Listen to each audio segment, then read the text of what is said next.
Who are you? I asked, staring at the man sitting on the couch I paid for. He didn't even stand up. I live here now. My mother crossed her arms behind him.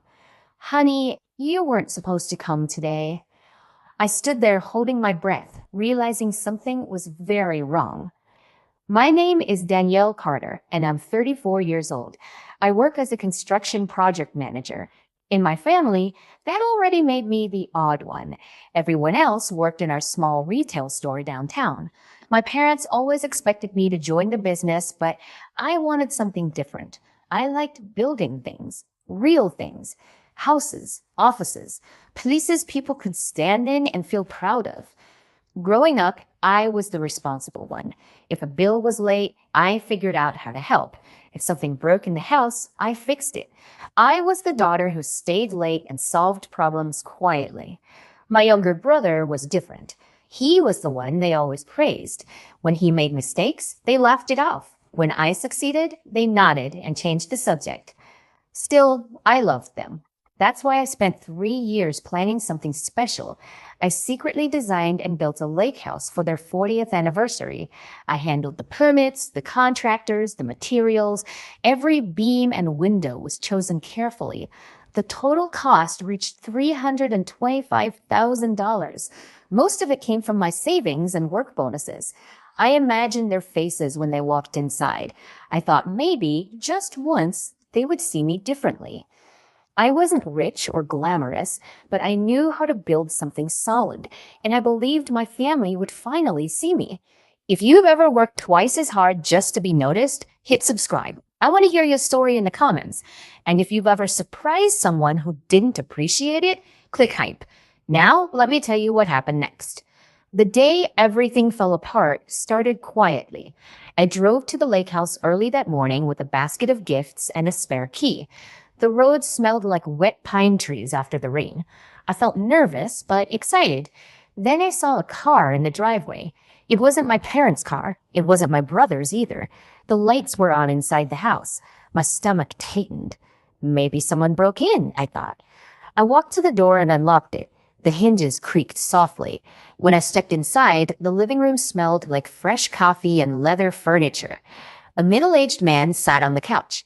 My couch, the one I had picked out after weeks of comparing prices. He looked at me calmly. "Oh," he said, "you must be Danielle." I froze. "How do you know my name?" He took a sip of coffee. "Your parents mentioned you. They said you might stop by someday." My chest tightened. "What do you mean?" "Well," he said casually, "I live here now." The words hit me like cold water. "Live here?" I repeated. He nodded. "Signed a 1-year lease last month, paid up front." My heart started pounding. That's not possible. Right then, I heard another car pull into the driveway. My parents walked through the door a minute later. My mother saw me and stopped. Her face changed for a moment before she forced a smile. "Oh, Danielle, you're early." "Early for what?" I asked. She crossed her arms. "Honey, you weren't supposed to come today." I pointed at the man in the living room. "Why is he in the house I built for you?" My father sighed like I was being dramatic. "Your brother had an idea," my mother said quickly. "This gentleman needed a place and he paid good money."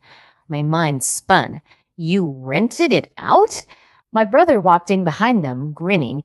"You built it. We monetized it. That's just smart business." The tenant looked uncomfortable but stayed quiet. I stared at my family. "You turned my anniversary gift into a rental property without telling me?" My father shrugged. "Honestly, Danielle, you're too emotional about money." I stood there in the living room I had designed from scratch. The sunlight fell across the floorboards I chose. The fireplace crackled softly. But somehow I felt like a stranger in my own house. A week later, my parents held their anniversary party at the lake house. The whole extended family came. Music played through the speakers I installed myself. The smell of grilled food drifted from the patio. I watched people admire the place. "This house is beautiful," an aunt said to my brother. He smiled proudly. "Thanks. Took a lot of planning." I stood 3 feet away. No one corrected him. When it came time for speeches, my father thanked everyone for coming. He talked about family and loyalty. He never once mentioned me. Not a word about who built the house. Later that evening, I walked past the kitchen and heard my mother speaking to 2 cousins. Oh, Danielle just helped coordinate contractors. The real financial decisions came from us. I stepped into the room. That's not true, I said quietly. My mother looked annoyed. Danielle, don't make a scene. I paid for most of this. My cousin glanced between us awkwardly. My mother lowered her voice. You're being dramatic again. I felt heat rising in my face, but I didn't yell. I just walked away. A few days later, my brother called me. Hey, he said casually, we need you to sign something. What kind of something? Ownership paperwork, just transferring the property to mom and dad officially. I frowned. Why? It'll make taxes easier. I'm not signing that. His tone changed immediately. Come on, Danielle, don't be selfish. Families share assets. That word stuck with me. Selfish. I had spent 3 years saving and building that house, and somehow I was the selfish one? That was the moment something inside me shifted. I stopped arguing. I stopped defending myself. Instead, I started paying attention. Construction projects teach you to plan for problems. People think building a house is about wood and concrete. It's actually about paperwork. Every permit, every payment, every inspection. When I built the lake house, my accountant gave me advice. He told me to run everything through my construction LLC. At the time, it just seemed like good business practice. What my family didn't know was that every invoice, blueprint, and permit had my company name on it, not theirs. During the build, I had also recorded conversations with contractors. Sometimes my brother joined those calls. He liked to act like he was in charge. Those recordings were still saved. Months earlier, I had even met with a lawyer to review the property documents, just in case things got complicated later.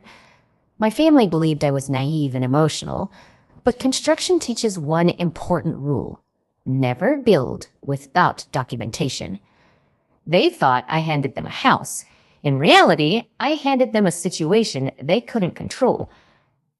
A few days later, I called someone who had helped me before.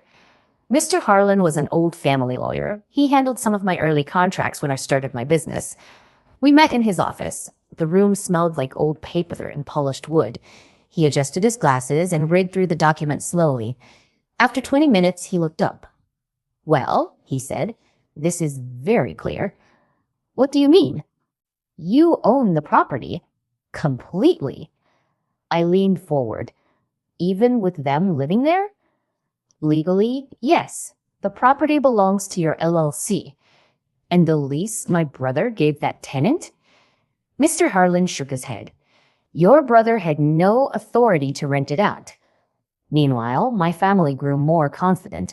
My brother started listing the lake house online as a vacation rental.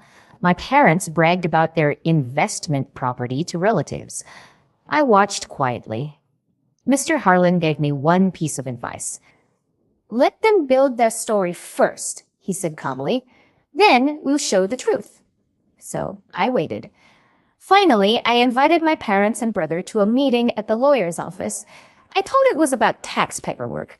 They arrived looking annoyed. My brother leaned back in his chair and laughed. Please tell me this isn't about you wanting rent. Mr. Harlan placed a stack of documents on the table. Actually, he said calmly, this meeting is about ownership. My father frowned. What do you mean? Mr. Harlan slid one document forward. The lake house is legally owned by Danielle Carter Construction, LLC. Silence filled the room. My brother scoffed. That can't be right. Dad approved everything. Approval, Mr. Harlan replied, does not equal ownership. I opened my phone and pressed play. The recording filled the room. My brother's voice echoed clearly. Yeah, I rented the house out. Danielle won't mind. His face turned pale. Then Mr. Harlan delivered the final point. The lease you signed exposes you to legal liability for fraud. My father stammered. Fraud? My mother looked at me desperately. Where are your parents? I folded my hands calmly. I built that house to give you peace. Instead, you treated it like something you could take. Then I explained the terms. The tenant can stay temporarily, but the rent goes to me now. I looked at my brother. And you remove every listing immediately. The confident smiles they walked in with were gone. For the first time in my life, they had nothing to say. After that meeting, I stopped expecting apologies. Instead, I focused on my business. I turned the lake house into a proper vacation rental under my company. Within a year, it became one of my most profitable properties. My parents rarely visit now. They know the line they crossed. My brother avoids the topic completely. But strangely, I'm at peace with that. Building things taught me a lot about structure and strength, but this experience taught me something even more important. Boundaries. I thought I built that house for my parents. In the end, it built something stronger inside me. If someone in your family ever took advantage of your hard work or generosity, you know how deeply that cuts. Share your story in the comments. I read every one. Subscribe if you believe respect should never be optional, even with family. And click hype to help this story reach others who need it. Your story has power. If you felt a connection to mine, please subscribe and share your journey in the comments. Every hype you give this video helps empower someone else who has been underestimated. Thank you for being here and for listening. Standing up for yourself truly matters.